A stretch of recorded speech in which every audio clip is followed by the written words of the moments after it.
अपना अगर आपने उसका आरपीएम कम किया तो उस टाइम बाइक आपकी बंद हो सकती है और स्टार्ट होने में थोड़ी सी प्रॉब्लम किसी किसी जगह इस बाइक ने की है। कि जाने से पहले जो बाइक में सर्विस होती है उसमें क्या क्या कराना चाहिए बंदे को? अब इंजन ऑयल सबसे ज़्यादा इंपॉर्टेंट हो जाता है इस केस में। तो आपको क्या क्या दिक्कत है ये बाइक के अंदर, थोड़ा ये बताओ पहले। देखो भाई, वैसे लद्दाख ले जाने में कोई भी बाइक दिक्कत करती भी है, नहीं भी करती, अगर आपको बाइक चलानी आती है तो गाइज अगर आप भी हीरो एक्सट्रीम पे लद्दाख जाने का सोच रहे हो ना, तो फिर ये वाली वीडियो गाइज आपके लिए होने वाली है। क्योंकि आज ना इस बाइक के ओनर हमारे साथ है, जो कि भी हाल ही में ना इस बाइक को लद्दाख लेके गए हैं। तो उनको भाई कितना खर्चा आया पूरी ट्रिप पर, कितनी बाइक ने माइलेज दिया, इसके अलावा उनको क्या क्या दिखता है इस बाइक में लद्दाख ट्रिप के दौरान, तो ये सारी जानकारी इस बाइक के ओनर आपके साथ शेयर करेंगे। तो गाइज आज की वीडियो बहुत ज्यादा बढ़िया होने वाली है। तो चलिए यार, बिना आपका समय गवाए वीडियो को शुरू करते हैं।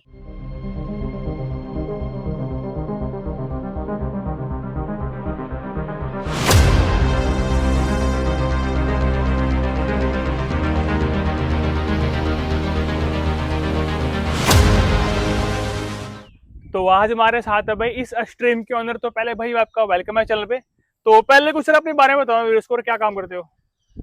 भाई मेरा नाम है विनोद कुमार और मैं वैसे जॉब करता हूँ, पार्ट टाइम में थोड़ी राइडिंग वगैरह कर लेता हूँ और थोड़ा ब्लॉगिंग वगैरह भी कर लेता हूँ। अच्छा, तो तो आप राइडिंग कब से करो, थोड़ा ये बताओ पहले। भाई राइडिंग करते तो वैसे मुझे काफ़ी टाइम हो गया। मेरे पास एक और भी छोटी बाइक है 125 सीसी की, तो उसको लाख किलोमीटर करीब चला लिया है। अब ये नई वाली है। तो हमारे पास एक पहले भी बाइक है, वो अच्छी खासी चल गई है और ये हमारी न्यू बाइक है। अभी इससे हमने हाल ही में लॉन्ग राइड और लॉन्ग ट्रिप शुरू किए हैं। अभी लेटेस्ट में मैंने इससे लद्दाख फाइनल किया है। तो चलो, मेरा पहला सवाल आपसे ये है, जैसे कि आप इस बाइक को लद्दाख लेके गए हो, तो आपको क्या क्या दिखता है ये बाइक के अंदर, थोड़ा ये बताओ पहले। देखो भाई, वैसे लद्दाख ले जाने में कोई भी बाइक दिक्कत करती भी है, नहीं भी करती, अगर आपको बाइक चलानी आती है तो। पर इस बाइक में दिक्कतें देखो जो मुझे लगी ना पर्सनली, वो थोड़ी सी लगी कि ये बाइक पे एक तो थोड़ी सी एक्सेसरी थोड़ी सी अच्छी खासी लोड है, तो इसलिए हो जाता है कि थोड़ा वेट इसका बढ़ गया। वेट बढ़ने करके फिर जब हाई पासिस आए तो वहाँ पे हमारी बाइक थोड़ा सा रिस्पॉन्सिव कम हो गई थी। लेकिन ऐसा नहीं है कि रिस्पॉन्स इसने दिया नहीं, रिस्पॉन्स थोड़ा सा कम हुआ। अब जैसे आपको पता है कि हाई एल्टीट्यूड पे ऑक्सीजन हो जाती है कम, तो वहाँ पे बाइक अपना अगर आपने उसका आरपीएम कम किया तो उस टाइम बाइक आपकी बंद हो सकती है और स्टार्ट होने में थोड़ी सी प्रॉब्लम किसी किसी जगह इस बाइक ने की है। तो अगर बात करते हैं माइलेज की, तो इस ट्रिप के दौरान कितनी माइलेज दिया बाइक ने? देखो भाई, वैसे मैंने इस बाइक से ना करीब करीब 2000 किलोमीटर कंप्लीट किए थे अपनी लद्दाख ट्रिप में। और जो मैंने कैलकुलेशन किया था अपना, तो उसमें खर्चा हुआ था, मतलब सिर्फ पेट्रोल का वो हुआ था 3000 रुपये का। तो अब मेरी राइडिंग स्टाइल थोड़ी सी अलग है, मैं थोड़ा सा हिसाब से चलाता हूँ बाइक को।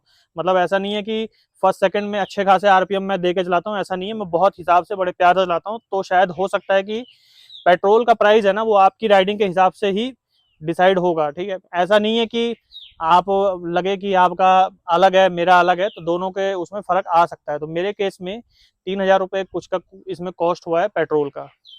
तो इन 3000 रुपये के तेल में आपकी बाइक कितने किलोमीटर रन करी है?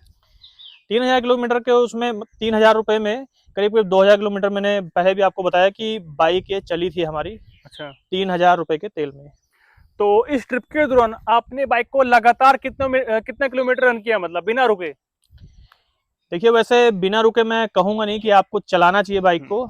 अगर आपकी बाइक में अगर ऑयल कूल्ड या लिक्विड कूल्ड नहीं है, तो बाइक आपकी अगर सिंपल एयर कूल्ड है, तो उसको आपको बिना रुके 100 किलोमीटर में कम से कम ब्रेक दे ही देना चाहिए। लेकिन मैंने इसको नॉन स्टॉप 200 किलोमीटर चलाया है, क्योंकि उस टाइम रात ज़्यादा थी और रास्ता थोड़ा सा बेकार था, इसलिए हम रुकने का कोई ऑप्शन नहीं था। तो फिर हमने इसको नॉन स्टॉप 200 किलोमीटर करीब चलाया है। और जैसे कि आपने बताया कि इस बाइक का एयर कूल्ड इंजन है, तो ऐसा हुआ कि ओवर हीट की वजह से इंजन आपका बंद हो गया, ऑन काफी लेट हुआ, ऐसा कभी हुआ आपके पास? नहीं, वैसे ऐसी कोई प्रॉब्लम आई नहीं, क्योंकि मैंने जाने से पहले इसकी सर्विस और जो अदर चीज़ें इसकी होती हैं वो मैंने फुल अच्छे से मेंटेन करवा ली थी। अच्छा, तो भाई मेरा अगला सवाल आपसे ये है कि लद्दाख ट्रिप पे जाने से पहले बाइक में क्या क्या काम कराना चाहिए आपके हिसाब से? देखो दोस्तों, वैसे बाइक में काम कराने को तो बहुत कुछ होता है। कहने का कि मैंने तो देखा है लोग बहुत सारा काम कराते हैं बाइक के अंदर, लेकिन काम वही कराना चाहिए जो आपकी राइड से ज़्यादा, मतलब जो आप राइड पे अपने जो आपके काम आए। ऐसा नहीं है कि जो फालतू की चीज़ें हैं वो कभी नहीं करवानी चाहिए। तो जैसे मेरे इस लद्दाख ट्रिप में जो जो चीज़ें मुझे इंपॉर्टेंट थी वो मैंने करवाई, ठीक है। जैसे कि अपना ये टॉप बॉक्स से पहले से लगा हुआ था, ये भी लेकिन मतलब बाइक लेने के बाद इसको लगवाया। उसके बाद यहाँ सैडल स्टे है, और ये मैंने एक बढ़िया सा क्रैश गार्ड बनवाया था।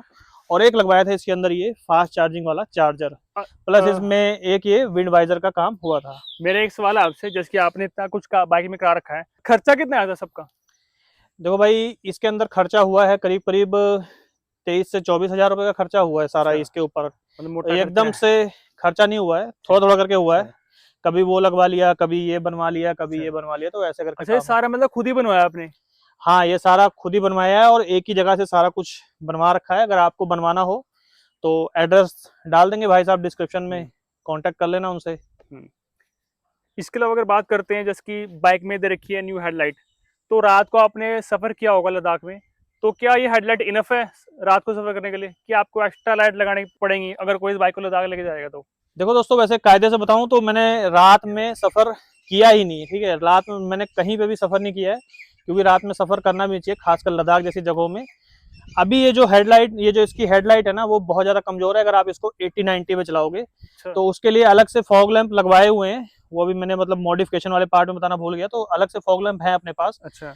इसको सिर्फ और सिर्फ जब मैं मॉर्निंग में 3 बजे या 4 बजे करीब निकला था ना, एक दिन यूज हुआ है, ठीक है, सिर्फ और सिर्फ ये। तो इसकी परफॉर्मेंस अच्छी है, लेकिन लद्दाख में मैंने कहीं यूज नहीं किया इसको, तो मैं इसके बारे में ज़्यादा नहीं बता पाऊंगा। लेकिन जो इसकी बाइक की जो हेडलाइट है, वो उतनी मैं कहूँगा नहीं कि बेटर है हाई स्पीड में। तो इसके अलावा अगर बात करते हैं कि लद्दाख पे इस बाइक को लेके गए थे आप, तो आपका टोटल खर्चा कितना है ट्रिप पे ओवरऑल सारा? देखो भाई, वैसे हमारा 10 दिन का प्लान था। 10 दिन के प्लान में कोशिश थी कि 15,000 रुपये का खर्चा आए, क्योंकि हम अच्छा। हैं बजट ट्रैवलर। तभी ये 125 सीसी की बाइक लेके जाने का प्लान था, नहीं तो कोई अच्छी खासी बाइक भी लेने की तैयारी करते। तो हम थे बजट ट्रैवलर। मेरा जो बजट था ना, वो 15,000 रुपये था सिंगल बंदे का, कि 5,000 रुपये का पेट्रोल या अदर चीजें, और 10,000 रुपये वहां रहने का और घूमने फिरने का। उस हिसाब से मेरा प्लान था। डेली का अगर 10 दिन का है, डेली का 1,000 रुपये भी अगर रखता हूँ मैं, तो 10 दिन के हिसाब से इनफ था। तो इतना मेरा बजट था। लेकिन साथ में एंड टाइम पे जब जाने के 1-2 दिन बाद ही मेरा दोस्त साथ में आ गया, तो वो खर्चा मतलब कहने का कि आधा हो गया। अच्छा। तो कहने का मतलब, मान के चलो हमने टोटली खर्चा किया है 10,000 रुपये, पेट्रोल इंक्लूडेड बीच में। मैं 10,000 में लद्दाख ट्रिप हो जाएगा बाइक से? हाँ, वो डिपेंड करता है कि अगर आप लोग आते कहाँ से हो। अच्छा। अब ऐसा नहीं है कि आप चले वेस्ट बंगाल से तो यहाँ आके 10,000 में, तो 10,000 का तेल ही लग जाएगा। तो ये चंडीगढ़ मतलब आते आते चंडीगढ़ से और लद्दाख का ट्रिप 10,000 में हाँ, हो गई? चंडीगढ़ से लद्दाख और लद्दाख से चंडीगढ़ 10,000 में। इसके लिए मेरा एक और सवाल है आपसे, कि जाने से पहले जो बाइक में सर्विस होती है, उसमें क्या क्या कराना चाहिए बंदे को? देखिए दोस्तों, वैसे सर्विस में फुल बाइक की सर्विस आपको करानी चाहिए, ऐसा कोई दिक्कत नहीं है। पूरी बाइक में ए से लेके जेड तक चीज़ें होनी चाहिए कंप्लीट आपकी सर्विस में, अगर आपकी बाइक नई नहीं है तो। अगर नई बाइक है तो ऐसे उसमें आपको सिर्फ और सिर्फ मेन इंपॉर्टेंट चीज़ है वो इंजन ऑयल पे और फिल्टर पे और ब्रेक्स पे ध्यान देना चाहिए। अब इंजन ऑयल सबसे ज़्यादा इंपॉर्टेंट हो जाता है इस केस में। अगर आप लद्दाख जैसी जगहों में जा रहे हो और छोटी बाइक लेके जा रहे हो, तो इंजन को आपको लॉन्ग टाइम चलाने के लिए आपको इसके अंदर एक अच्छा इंजन ऑयल डालना पड़ेगा। मेरे केस में मैंने डाला था इसके अंदर मोटूल का 2050 डाला था, तो वो अच्छा काम कर रहा था। और अभी भी इंजन ऑयल का जो कलर है ना, अभी भी थोड़ा सा मतलब कोई एक्सपर्ट होगा ना, वो देख के बता देगा कि इसके अंदर कौन सा इंजन ऑयल पड़ा हुआ है। तो कलर अभी भी इसका बरकरार है 2000 किलोमीटर चलने के बाद भी। तो अपनी बाइक है जो, उसने जो परफॉर्मेंस दी है ना, वो इस तेल के बदौलत ही दी है, और बाकी थोड़ा बहुत चलाने के ऊपर भी है। और इसके अगर बात करते हैं कि जाने से पहले क्या क्या सामान लेके जाना चाहिए हमें? देखो भाई, जाने से पहले वैसे इंपॉर्टेंट चीजें होती हैं बाइक के, आपके पास पंचर की तो होनी चाहिए। वैसे मैं कहूंगा नहीं, अगर नई बाइक है तो वैसे जरूरी नहीं है, तो होनी लेकिन चाहिए पंचर की। अगर आपकी वो चीज मतलब कि कभी टायर पंचर हो गया तो दिक्कत आपको ज्यादा जरूरी होने वाली है। तो उस टाइम आपके पास पंचर किट, हवा भरने का पंप, और साथ में आपके इसके जो टूल होते हैं ना, जितने भी बाइक के टूल, वो सारे होने चाहिए। अच्छा। मेरे केस में मेरे पास सारे टूल थे इसके, और जितनी मैंने चीजें पहले बताई वो सब चीजें थी। ये सब चीजें हैं इसकी टूल की। बाकी अगर आप लोग कैंपिंग के साथ जा रहे हो तो अपना कैंपिंग सेटअप भी रख लो, और साथ में अपने थोड़े से गर्म कपड़े। मेरे केस में मैं 2 जैकेटें ले गया था, लेकिन एक जैकेट लेके जाओगे और एक आप राइड के टाइम मतलब डेली पहनो, तो वो इनफ है। तो यही इतनी चीजें हैं, ज्यादा कुछ नहीं है। अगर आप वीडियो वाडियो बनाते जा रहे हो तो बाकी वो तामझाम आपका अपना है, तो आप अपने आप समझ सकते हो। बाकी दोस्तों, अगर आप इस बाइक के जो व्लॉग है लद्दाख के वो एंजॉय करना चाहते हो, तो भाई का जो चैनल है उसका लिंक आपको वीडियो के डिस्क्रिप्शन बॉक्स में मिल जाएगा। और आई होप कि आपको वीडियो अच्छी लगी है। तो गाइस, अगर आपको वीडियो अच्छी लगी है तो वीडियो को लाइक कर देना, हमारे चैनल को सब्सक्राइब कर देना। तो चलिए मिलते हैं आपसे नेक्स्ट वीडियो में, तब तक के लिए गुड बाय।